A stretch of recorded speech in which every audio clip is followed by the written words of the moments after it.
कल हमने पॉपुलेशन में दो चीजें पढ़ी थी।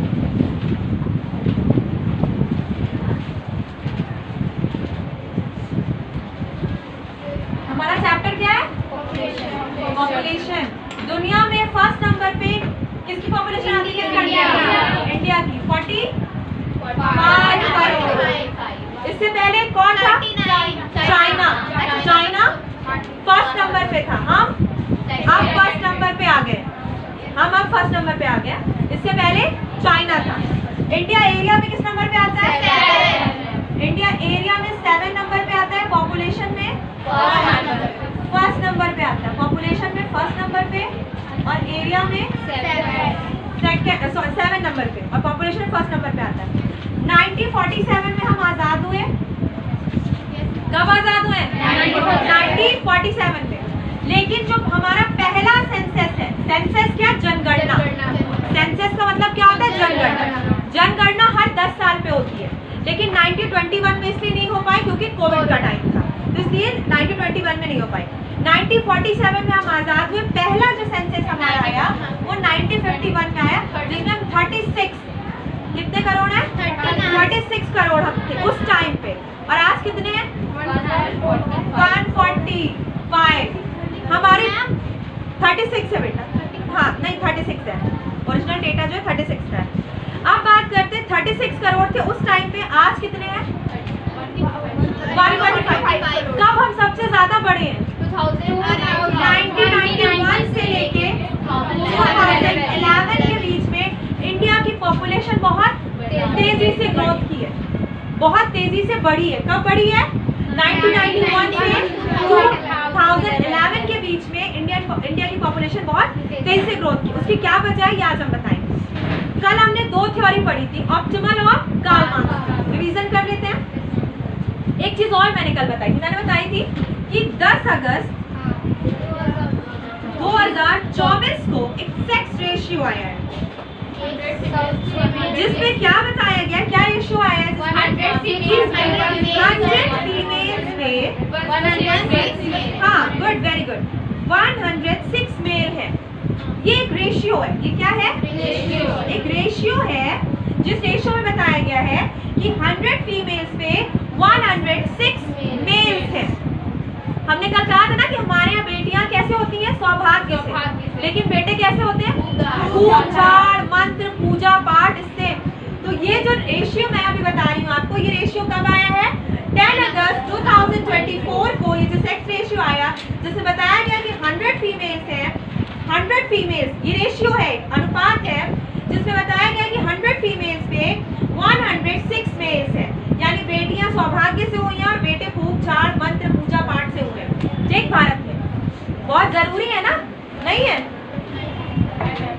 अरे दादियों से पूछो बेटे कितने जरूरी है। थालियां पीटती है लड़का होता है ना ये? शैली होता है ये?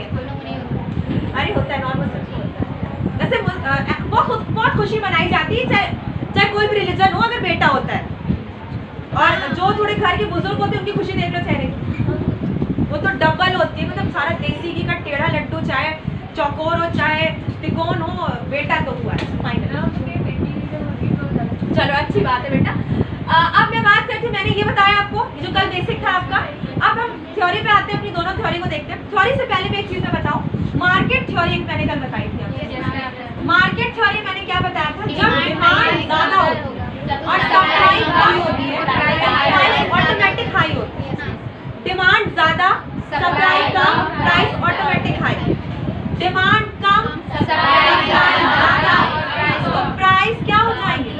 कम हो जाएंगे। जैसे मैंने कल एक एग्जांपल दिया था कि जैसे कोई मौसमी फल आता है, मौसमी फल या मौसमी कोई सब्जी हो गई, तो हम क्या देखते हैं कि जब वो स्टार्ट होता है तो डिमांड ज्यादा होती है, तो उसका जो प्राइस होता है वो बहुत ज्यादा होता है। जैसे 300 रुपए किलो, 400 रुपए किलो आम बिकते हैं। लेकिन जैसे जैसे उसकी डिमांड गिरती है और सप्लाई ज्यादा होती है, उसके प्राइस क्या हो जाते हैं? कम हो जाते हैं। और वो आम 80 रुपए, 60 रुपए, 70 रुपए पे आ जाता है। क्यों? क्योंकि जितनी डिमांड थी, सप्लाई उससे 2 गुनी या 3 गुनी है, तो प्राइस कम हो जाएंगे। ये तो सीधे से मार्केट का। अब बात करते हैं ऑप्टिमल थ्योरी क्या होती है। इसको मैंने इसलिए बताया क्योंकि कार्ल मार्क्स की थ्योरी में ये बहुत इंपॉर्टेंट फैक्ट है। ऑप्टिमल थ्योरी कौन सी थ्योरी है? Population theory. ये थ्योरी कहती है कि पॉपुलेशन कौन सी अच्छी है, कौन सी पॉपुलेशन सही मानी जाती है किसी भी कंट्री के। तो कल ये डायग्राम बनाया था ना, यहाँ पे रखा था मैंने पॉपुलेशन और यहाँ पे मैंने रखा था रिसोर्सेज। तो कहा गया है ऑप्टिमल थ्योरी में कि रिसोर्सेज जितने हैं पॉपुलेशन अगर उतनी है, ठीक, रिसोर्सेज जितने हैं पॉपुलेशन अगर उतनी है तो वो कंडीशन है ऑप्टिमल। ऑप्टिमल का मतलब होता है अनुकूलतम जनसंख्या। ऑप्टिमल पॉपुलेशन अनुकूलतम जनसंख्या, यानी वो जनसंख्या जिसमें जितने रिसोर्सेज हैं उतनी ही पॉपुलेशन, जितने रिसोर्सेज है पॉपुलेशन उतनी ही है, बिल्कुल एग्जैक्टली। यानी मैं अगर कहूँ 5 यूनिट है रिसोर्सेज, कितनी यूनिट है? 5 यूनिट है तो 5%। कितने हैं? 5% है। रिसोर्सेज भी उतने और पॉपुलेशन भी उतनी है। तो यानी किसी को भी ना कोई रिसोर्स वेस्ट जाएगा, ना कोई पर्सन अनएम्प्लॉय होगा या बेरोजगार होगा, ठीक है। तो सीधी सी बात है, ये कंडीशन कौन सी है? ऑप्टिमल, जहाँ रिसोर्सेज जितने हैं पॉपुलेशन भी उतनी है। अगर मैं बात करूं कि रिसोर्सेज ज्यादा है पॉपुलेशन कम है, रिसोर्सेज ज्यादा और पॉपुलेशन कम, ये ऑप्टिमल नहीं है। जैसे मैं कहूँ इजराइल, इसका एग्जांपल है, इजराइल में 90 लाख की आबादी है, पॉपुलेशन कम है, रिसोर्सेज बहुत ज्यादा है। तभी आप देख रहे हो कि बाहर से वो क्या कर रहे हैं, लोगों को बुला के, सोल्जर्स को बुला के फाइट कर रहे हैं। तो फाइनली ये मैंने कहा रिसोर्सेज ज्यादा पॉपुलेशन कम तो भी अच्छी कंडीशन नहीं है। रिसोर्सेज कम पॉपुलेशन ज्यादा, इंडिया सबसे बड़ा एग्जांपल क्या है? इंडिया। रिसोर्सेज कम पॉपुलेशन ज्यादा, वो भी ऑप्टिमल नहीं है। अब मैं यहाँ पे अगर देखती हूँ रिसोर्सेज इतने हैं पॉपुलेशन इतनी है, ऑप्टिमल नहीं है। मैं कह रही हूँ रिसोर्सेज इतने हैं पॉपुलेशन इतनी है, ऑप्टिमल नहीं है। मैं कह रही हूँ रिसोर्सेज इतने हैं और पॉपुलेशन इतनी है, सेम, ये कंडीशन क्या है? ऑप्टिमल। ये किसकी कंडीशन बन रही है? ऑप्टिमल कंडीशन बन रही है। ये कंडीशन ऑप्टिमल है, यानी रिसोर्सेज और पॉपुलेशन इक्वल है, रिसोर्सेज और पॉपुलेशन इक्वल है। इसलिए कहा जा सकता है कि ये कंट्री कौन सी कंडीशन में है? ऑप्टिमल पॉपुलेशन की कंडीशन में है, क्योंकि यहाँ पे जितने रिसोर्सेज हैं उतनी ही पॉपुलेशन, और यही वजह है किसी भी कंट्री के डेवलप होने की, क्योंकि रिसोर्सेज ना तो वेस्ट जा रहे हैं, ना जो ह्यूमन रिसोर्स है पॉपुलेशन जिसे कह सकते हैं हम, ना वो वेस्ट जा रहा है। दोनों का क्या कर रहे हैं? बराबर से काम करें। मैंने कहा ना 5 यूनिट 5%, जितने रिसोर्सेज उतनी पॉपुलेशन। तो ये थ्योरी कौन सी है? ऑप्टिमल, जहाँ पे रिसोर्सेज और पॉपुलेशन क्या होंगे? इक्वल होंगे, बराबर होंगे। वो कंडीशन कौन सी कंडीशन है? ऑप्टिमल कंडीशन कहलाती है, अनुकूलतम है। यानी भाई ऐसी कंडीशन ना तो रिसोर्सेज ज्यादा है ना तो पॉपुलेशन ज्यादा है। समझ में आ गया? अब इसके बाद बात करते हैं कार्ल मार्क्स की। कार्ल मार्क्स की थ्योरी क्या थी? हाँ, मैं बताती हूँ। इस डायग्राम को सब लोग बना लीजिएगा, ऐसा कोई भी ना हो जिसने इस डायग्राम को ना बनाए।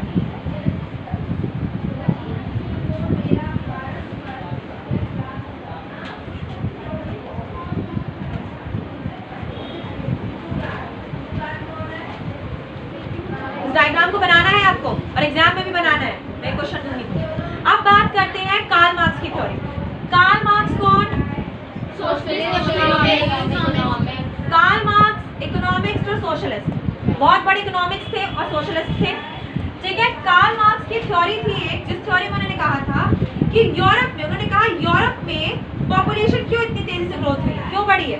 तो उन्होंने वजह बताई कि ये जो मार्केट, अभी मैंने मार्केट थ्योरी में बताई आप लोगों को।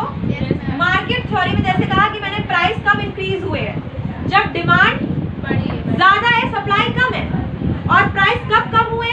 जब डिमांड कम है सप्लाई ज्यादा है। तो उन्होंने कहा यूरोप में क्यों इतनी तेजी से पॉपुलेशन बढ़ती है। स्टार्टिंग में यूरोप में जो प्रोडक्शन हुआ उसके लिए जो वहाँ के मालिक थे, जो जिनके पास अच्छी खासी कैपिटल थी, मैंने कल बताया था प्रोडक्शन के लिए 3 चीज चाहिए होती है, कैपिटल, लैंड, लेबर, 3 चीज चाहिए होती है प्रोडक्शन के लिए, 3 चीज। इकोनॉमिक्स में कहा जाता है कि बिना इन तीनों के प्रोडक्शन इम्पॉसिबल है, नामुमकिन है। कैपिटल यानी पैसा, लैंड यानी जमीन, लेबर यानी आपका जो वर्कर्स है काम करने वाले, तो ये तीनों ही सबसे इंपॉर्टेंट है, इन तीनों के बिना प्रोडक्शन नहीं हो सकता। एक चीज और मैं बताऊं, वेजेस और सैलरी में क्या डिफरेंस होता है? वेजेस और सैलरी, सैलरी वो होती है जो आपको मंथली मिलती है, वेजेस आपको पर डे के अकॉर्डिंग मिलती है, ठीक है, पर डे के अकॉर्डिंग मिलती है। Wages per day, salary monthly. जैसे मैं कह सकती हूँ, अगर मैं वेजेस को बोलूँ अपनी प्योर लैंग्वेज, जो दिहाड़ी मिलती है या एक दिन के काम की मिलती है, जैसे कोई प्लम्बर है, कोई इलेक्ट्रीशियन है, उसको जो मिलती है, और सैलरी जिसको डॉक्टर है, कोई इंजीनियर है। मैंने कल कॉलर्स भी बताए थे, व्हाइट कॉलर में किसकी जॉब आती है, गोल्डन कॉलर में किसकी आती है, गोल्डन कॉलर। जो रिसर्चर होते हैं, जो रिसर्च करते हैं, वो किस कॉलर में आते हैं, गोल्डन कॉलर में। मैं कहूँ व्हाइट कॉलर में कौन आते हैं, ब्लैक कॉलर में कौन आते हैं, लेबर्स। कौन से लेबर्स? जो माइनिंग का काम कर रहे हैं, या जो एकदम लास्ट लेवल वाले लेबर्स होते हैं, वो ब्लैक कॉलर। समझ में आ गया ना? तो अगर मैं कहूँ कार्ल मार्क्स, इससे पहले मैं बात कर लेती हूँ कि प्रोडक्शन के लिए तीन चीज इंपॉर्टेंट है, कैपिटल, लैंड, लेबर। अब इनमें कार्ल मार्क्स की थ्योरी है लेबर, कार्ल मार्क्स की थ्योरी किस पे है, लेबर। कार्ल मार्क्स ने कहा कि स्टार्टिंग में जब यूरोप में प्रोडक्शन बढ़ेगा, कंपनी नहीं खुलेगी, तो लेबर की डिमांड बढ़ेगी, लेबर की डिमांड बढ़ेगी, लेकिन लेबर की सप्लाई कम रहेगी। कौन कह रहे हैं? कार्ल मार्क्स ने कहा कि लेबर की डिमांड बढ़ेगी, सप्लाई कम रहेगी, तो प्राइस हाई हो जाएगी, सैलरी उनको अच्छी मिलेगी, उन्हें 10,000 या 20,000 मिलेगी। तो इससे उनके दिमाग में ये चीज चलेगा कि अगर मैं, मेरे 2 हाथ हैं, मुझे 10,000 मिल रहा है, तो मेरे 4 बच्चे और हो जाते हैं, अगर ये 3 बच्चे और हो जाते हैं, तो सैलरी मेरे घर में ज्यादा आएगी, 30,000 40,000 मेरे घर में पैसे आएंगे। तो इस दिमाग से वो क्या करते हैं, अपनी पॉपुलेशन बढ़ाने लगते हैं। और ऐसा कोई एक वर्कर नहीं सोचता, ऐसा सब सोचते हैं। तो अगर ऐसा सब सोचते हैं तो कंडीशन ये बन जाएगी, डिमांड कम, सप्लाई ज्यादा, प्राइस हो जाएगी। तो सैलरी जो 10,000 थी वो किस पे आ गई, 5,000 पे आ गई। सैलरी किस पे आ गई, 5,000 पे आ गई। क्योंकि कार्ल मार्क्स ने क्या, कार्ल मार्क्स कह रहे हैं कि सारे वर्कर्स ने ये सोच लिया कि अपनी पॉपुलेशन बढ़ा लेते हैं ताकि हमें ज्यादा सैलरी मिलेगी, लेकिन कंडीशन उल्टी हो जाएगी यूरोप में। और उल्टी कंडीशन होने की वजह से क्या कहते हैं वो, डिमांड कम हो जाएगी, सप्लाई ज्यादा हो जाएगी, और प्राइस, सॉरी, सप्लाई ज्यादा है, डिमांड कम है, तो प्राइस ऑटोमेटिक कम हो जाएंगे। यही तो मार्केट की थ्योरी होती है, यही थ्योरी चीजों में भी अप्लाई होती है, यही थ्योरी लेबर सेक्टर में भी अप्लाई होती है। समझ में आया, क्लियर? अब मैं बात करती हूँ, यहाँ तक तो चीजें आपको समझ में आ गई। कार्ल मार्क्स की ऑप्टिमल थ्योरी क्या कह रही थी कि रिसोर्सेज और पॉपुलेशन इक्वल है तो ऑप्टिमल है। कार्ल मार्क्स की थ्योरी क्या कह रही है कि अगर डिमांड ज्यादा है लेबर की और सप्लाई कम है तो उनकी सैलरी हाई होगी, लेकिन यूरोप में पॉपुलेशन जब बढ़ जाती है लेबर्स की तो डिमांड कम हो जाती है, सप्लाई ज्यादा हो जाती है, तो उनकी सैलरी ऑटोमेटिक कम हो जाती है। तो तीन चीज प्रोडक्शन में सबसे इंपॉर्टेंट है, कैपिटल, लैंड और लेबर। लेबर पे लेके कार्ल मार्क्स की थ्योरी, ठीक है। अब आगे हम पढ़ते हैं डेथ रेशियो, बर्थ रेशियो, और क्यों इंडिया की जो पॉपुलेशन है वो इस टाइम काफी ग्रोथ की, इस टाइम पे क्यों, इस टाइम पे बहुत ग्रोथ हुई, तो उसकी बात करते हैं। यहाँ तक समझ में आ गया ना, क्लियर? चलिए अब बात करते हैं हम कि क्या 3 कंडीशन इसकी भी है। हमने बताया था आपको डेवलप कंट्री होती है, उसके बाद होती है डेवलपिंग, फिर होती है अंडर डेवलप या अनडेवलप, कहो जो भी कहो। 3 होती है। एक तो वो जिसने अपनी मंजिल कंप्लीट कर ली, अचीव कर ली, वहाँ फूड की प्रॉब्लम नहीं है, वहाँ हेल्थ की प्रॉब्लम नहीं है, वहाँ एजुकेशन की प्रॉब्लम नहीं है। सेकेंड है डेवलपिंग, जो उस रास्ते पर चल रही है, जैसे इंडिया। तीसरी जिसने कुछ सोचा ही नहीं है, उसकी कोई मंजिल ही नहीं, उसकी कोई रास्ते नहीं है। तो मैंने कहा डेवलप कंट्री वो कंट्री जिसने फूड, हेल्थ, एजुकेशन इस पे कंप्लीटली काम कर लिया, ठीक है। ये 3 बेसिक चीजें। डेवलपिंग कंट्री जो इस पे काम कर रही है, यानी एक वे है, एक रास्ता है जिस पे वो चल रही है। अंडर डेवलप जिसने अभी स्टार्ट भी नहीं किया, तो इसमें अफ्रीका की बहुत सी कंट्रीज आ जाती हैं। अब बात करते हैं कि पॉपुलेशन का क्या इफेक्ट होता है इन पर, वो मैं 3 कंडीशन, बैलेंस नहीं, 3 कंडीशन बताती हूँ आपको।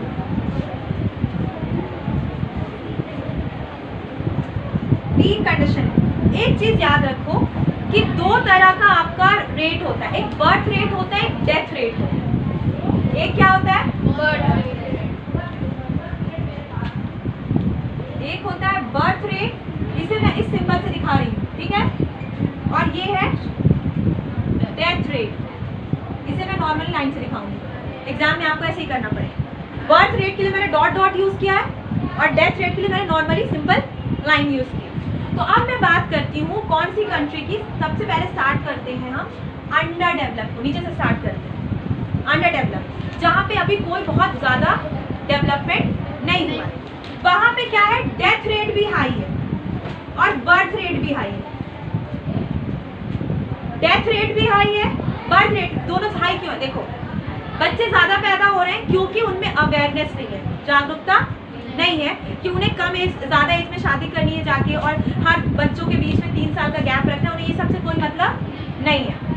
सेकेंड थिंग, डेथ रेट क्यों हाई है? मर भी उतने ही लोग रहे हैं जितने पैदा हो रहे हैं उतनी तेजी से, क्योंकि कम एज में माँ बन रही है, उनको सही से उनका जो कह सकती हूँ न्यूट्रिशन नहीं मिल रहा, उनको बच्चे सही सर्वाइव नहीं कर पा रहे, हेल्थ सेक्टर हमारा अच्छा है नहीं, छोटी छोटी बीमारी हो रही है, पूरे के पूरे गांव साफ हो जा रहे हैं। आपने सुना होगा ना, पहले के टाइम में हैजा, टीबी बहुत बड़ी बीमारी होती थी, पूरे पूरे गांव खत्म हो जाते थे।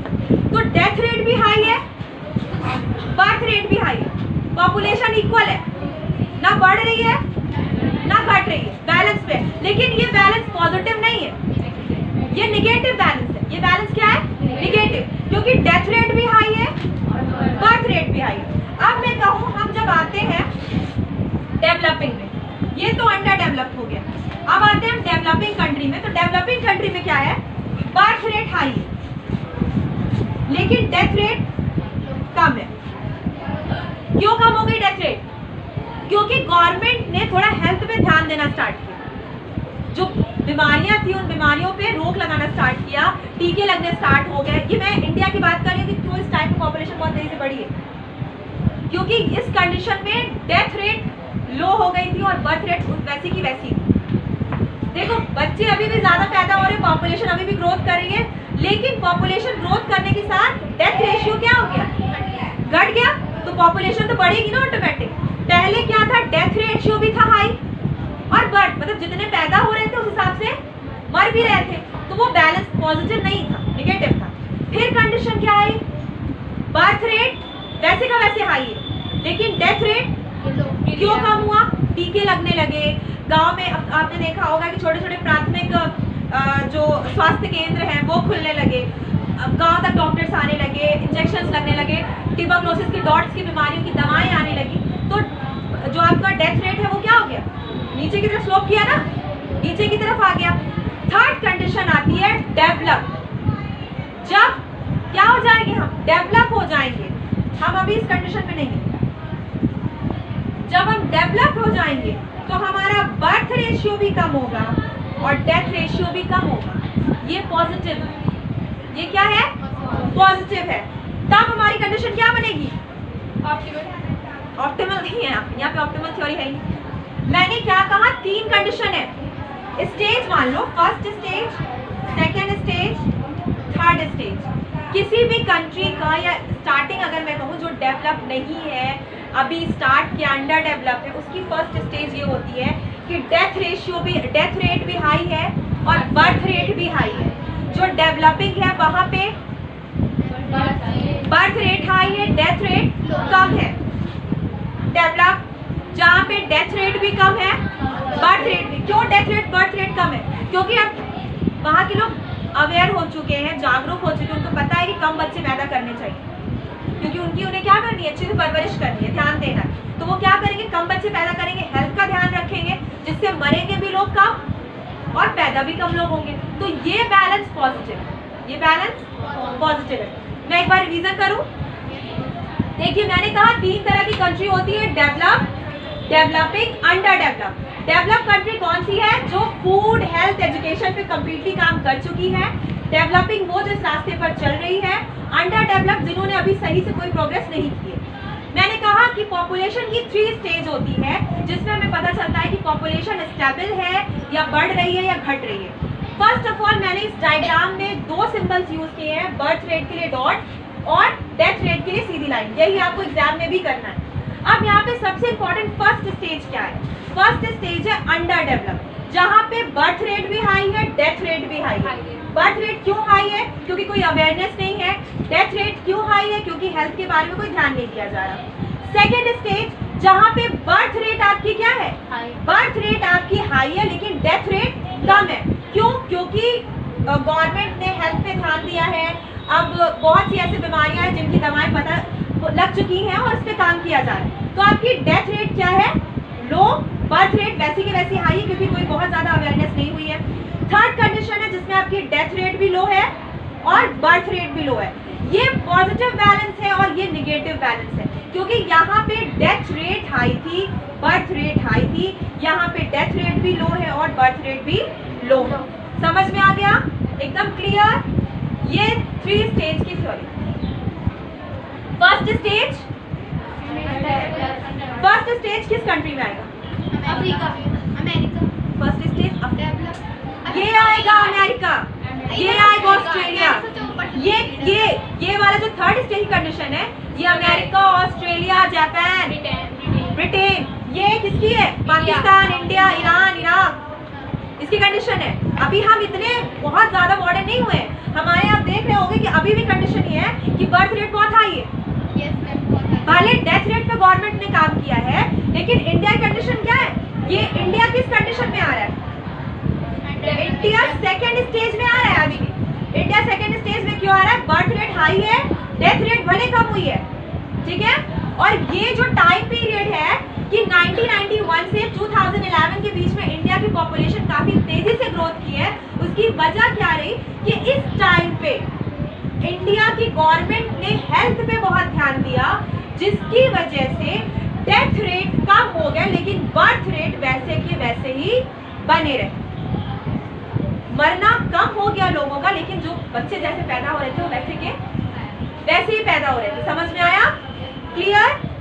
तो ये आपकी पूरी पॉपुलेशन की थ्योरी थी। एक थ्योरी और है माल्थस की थ्योरी। ये स्टेज थ्योरी है, इसे कोई आप ये नहीं कह सकते किसी ने दी है। ये फर्स्ट स्टेज, सेकेंड स्टेज और थर्ड स्टेज बताया जाता है। अब मैं बात करती हूँ माल्थस की थ्योरी। माल्थस की थ्योरी क्या है? माल्थस इंग्लैंड के रहने वाले थे, ठीक है, और ये बहुत निगेटिव पर्सन थे। निगेटिव का मतलब जानते हो? हमेशा हर चीजों को निगेटिव वे में देखना। जैसे मैं कहूँ कि आधा ग्लास पानी है, तो जो निगेटिव पर्सन होगा वो क्या देखेगा कि आधा ग्लास खाली है, जो पॉजिटिव होगा वो क्या देखेगा कि आधा ग्लास भरा हुआ है। तो माल्थस जो थे वो बहुत निगेटिव पर्सन थे, तो उनकी जो थ्योरी थी वो बहुत निगेटिव फैक्ट पे बेस्ड है। उसमें काफी क्रिटिसिज्म भी है, यानी बुराइयां भी, आलोचनाएं भी, उसके बाद में बात करें। माल्थस की थ्योरी क्या कहती है? माल्थस कहते हैं कि जब पॉपुलेशन बहुत तेजी से ग्रोथ करेगी तो हम उसको रोक नहीं पाएंगे। उसको कौन रोकेगा? उसको भगवान रोकेंगे, उसको प्रकृति रोकेगी। क्योंकि माल्थस के दिमाग पे ये इफेक्ट क्यों पड़ा? उनके फादर एक पोप थे। उनके फादर जो थे, उनके उनके पिता थे, फादर थे, वो इंग्लैंड में एक चर्च में पोप थे। तो अब बच्चे ने वही चीज देखा कि हर चीज पे गॉड का इफेक्ट होता है। तो उन्होंने ये जो थ्योरी दी, इस थ्योरी में उन्होंने कहा कि इस थ्योरी के अकॉर्डिंग कि जब पॉपुलेशन बहुत ज्यादा हो जाएगी, बहुत ज्यादा ग्रोथ कर जाएगी पॉपुलेशन, तो उस कंडीशन में हमें क्या देखने को मिलेगा? 24 पॉपुलेशन 27 जब पॉपुलेशन बहुत तेजी से ग्रोथ कर जाएगी तो माल्थस क्या कह रहे हैं? क्या होगा? प्रकृति, नेचर उसको कम करेगा। कैसे कम करेगा? माल्थस ने कहा अर्थक्वेक्स आएंगे, वोल्केनो फटेगा और फिर अचानक सब मर जाएंगे। अचानक क्या होगा? माल्थस एक सर्कल उन्होंने बनाया जिसे हम बोलते हैं माल्थुसियन सर्कल। ये बहुत फेमस सर्कल माना जाता है। इस सर्कल को हम क्या बोलते हैं? Malthusian circle. ये सर्कल इन्होंने अपनी थ्योरी में दिया था। इस सर्कल में उन्होंने कहा कि देखो पॉपुलेशन ऑप्टिमल है, ऑप्टिमल पॉपुलेशन है, यानी बराबर है। यानी क्या है? बराबर है। फिर क्या होगा? पॉपुलेशन हाई हो जाएगी, हाई पॉपुलेशन हो जाएगी। फिर नेचर इफेक्ट होगा, नेचर इफेक्ट होगा, फिर वापस पॉपुलेशन ऑप्टिमल हो जाएगी। ये सर्कल है, ये सर्कल क्या कहलाता है? माल्थुसियन सर्कल कहलाता है।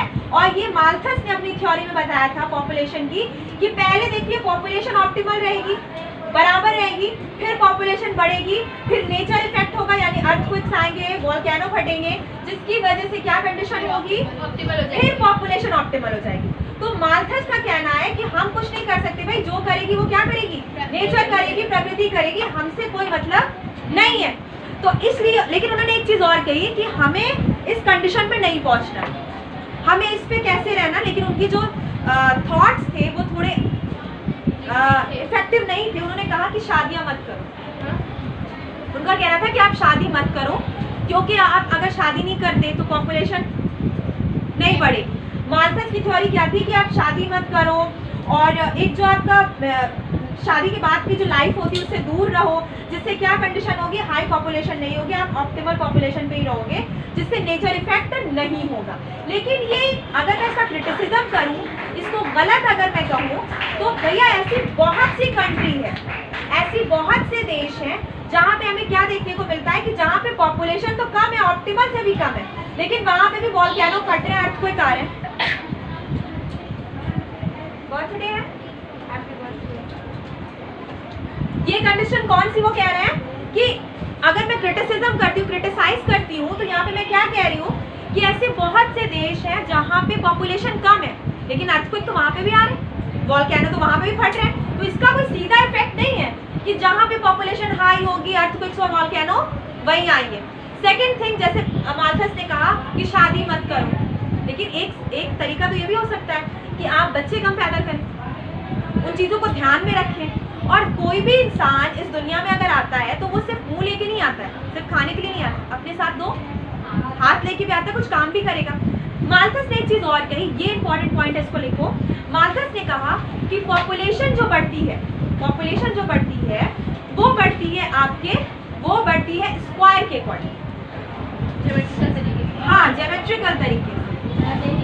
पॉपुलेशन जो बढ़ेगी वो बढ़ेगी ज्योमेट्रिकल तरीके से। जैसे मैं कह सकती हूँ 2 से 4, 4 से 8, 8 से 16, 16 से 32। और अगर मैं कहूँ कि आपकी जो फूड सप्लाई है वो बढ़ेगी अर्थमेटिकल, यानी 1 2 3 4। आपकी फूड चेन कैसे बढ़ेगी?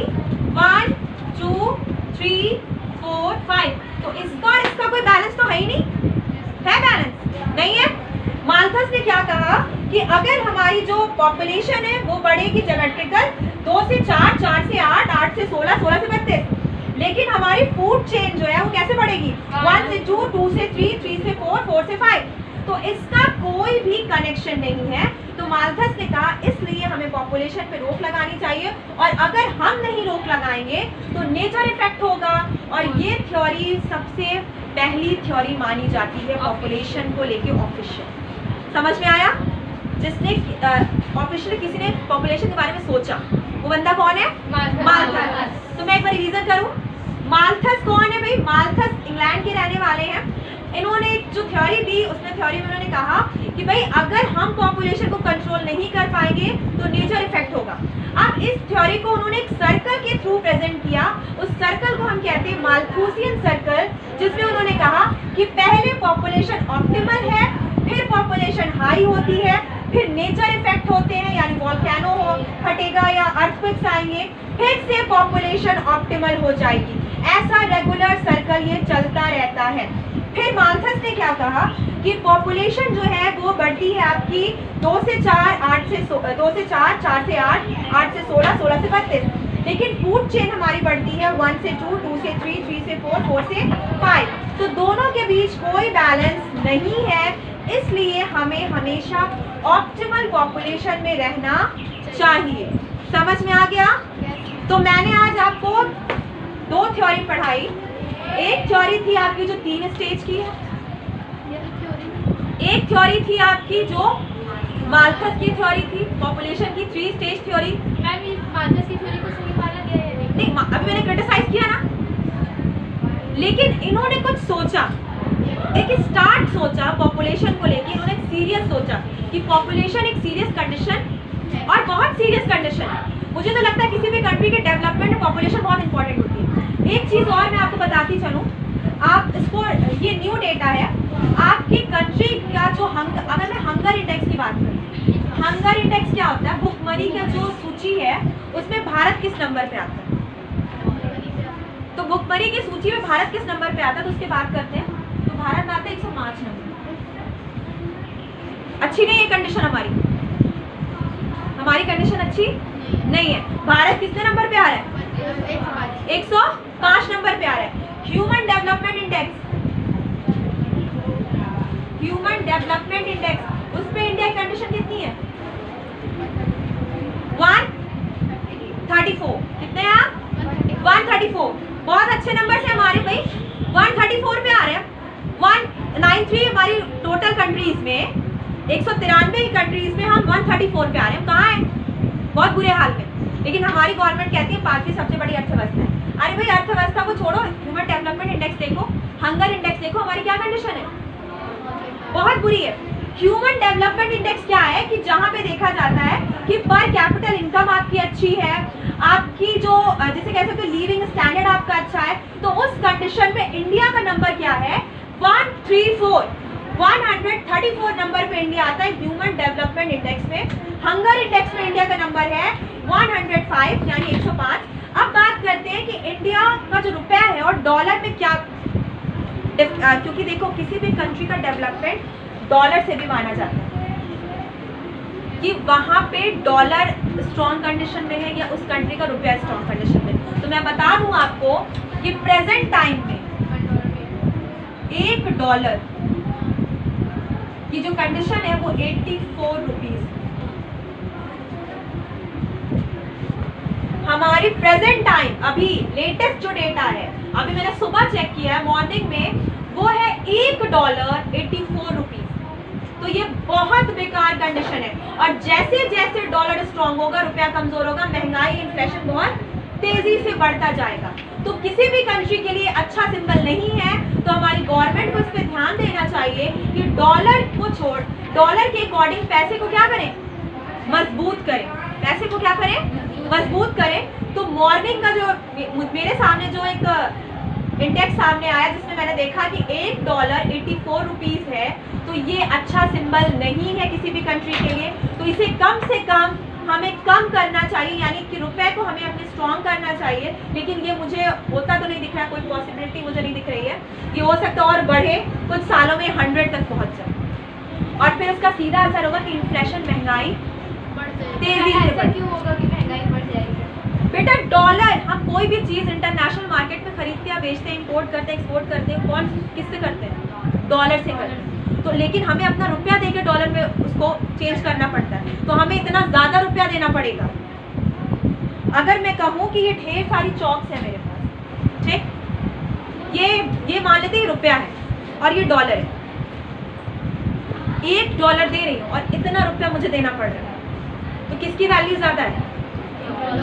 डॉलर की वैल्यू ज्यादा, रुपए की वैल्यू कम है। तो जिसके पास ये होगा उस कंट्री की भी वैल्यू क्या होगी? कम होगी। जिसके पास ये होगा उसकी वैल्यू ज्यादा होगी। तो इसलिए कहते हैं ना, जैसे हमारे प्राइम मिनिस्टर जब प्राइम मिनिस्टर नहीं थे, कांग्रेस की गवर्नमेंट थी, तो वो कहते थे कि किसी भी कंट्री की अगर रुपया गिरता है तो उस कंट्री की क्या गिरती है? इज्जत गिरती है। तो अब मैं उनसे आज पूछूं कि हमारी कंट्री का रुपया तो 84 पे पहुंच गया $1 के बराबर, तो हमारी कंट्री की इज्जत कितनी गिरी, कितना डंका बजा दुनिया में हमारा, वो अलग बात है, ठीक। तो लेकिन यहाँ पे इकोनॉमिक्स में माना जाता है कि किसी भी कंट्री के डेवलपमेंट के लिए डॉलर के अकॉर्डिंग उसका रुपया स्ट्रॉन्ग होना चाहिए। और मुझे तो यहाँ पे इंडिया का रुपया कोई स्ट्रॉन्ग कंडीशन में नहीं दिखा। समझ में आ गई? तो ये थ्योरी और ये चैप्टर पूरा कल मैं नोट्स लगवाऊंगी। आज लगवा दें? नहीं, कल लगवाऊंगी, बाद में।